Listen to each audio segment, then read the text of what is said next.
This is the Working Investor. In this video, I'm going to show you how I've achieved my mission of attaining $1,000 in dividend plus option premium.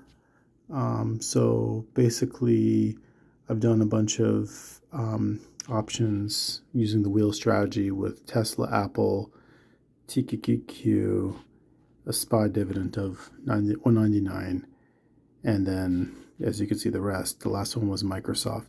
So this is the reasoning and the secret behind the sauce. So I look into a lot of different factors. So for example, with Microsoft, it was a put credit spread, which I eventually turned into a cash secure put because the move was going against me and I have a bullish thesis for the long term.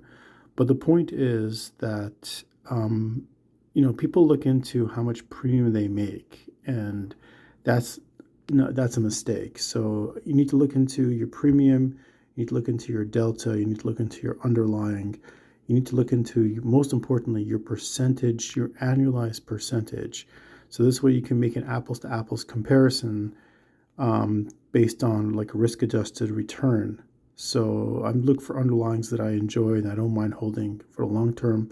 I basically look at the mega caps from the if you go into like the big indices of the NASDAQ or the S&P 500, you can look at their top weighted funds, and then from there I pick ones that I like and have a good history of having a good return.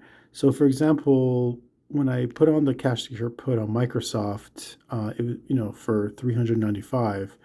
My collateral, I want to see how much premium I'm going to be receiving total for the collateral that I'm putting up. So this was $39,500 in collateral. And the total return was 75 from the put credit spread, which I converted into a cash secure put and earning additional 665.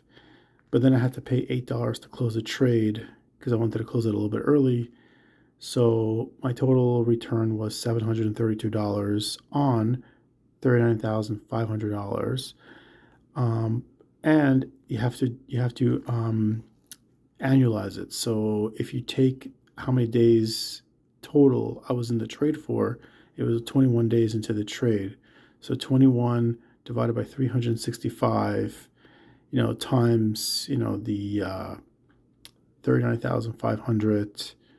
732 divided by 39,500 gives you a 32.21%, return, annualized return. My initial delta was 0.12 delta.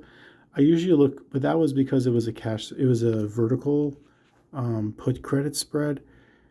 But I'm typically, these days, I'm looking somewhere between the 22 to 23 delta, about 3 to 4 weeks out.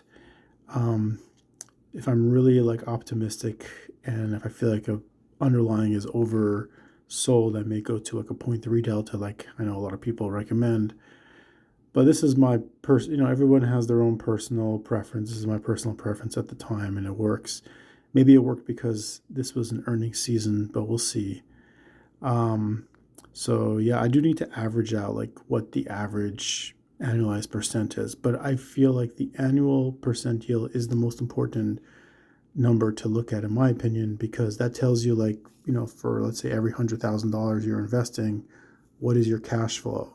So if you have like a 10% annualized return, you have to think to yourself, like, why are you taking on, like, why are you working with options? Maybe you want to just keep it in the S&P 500.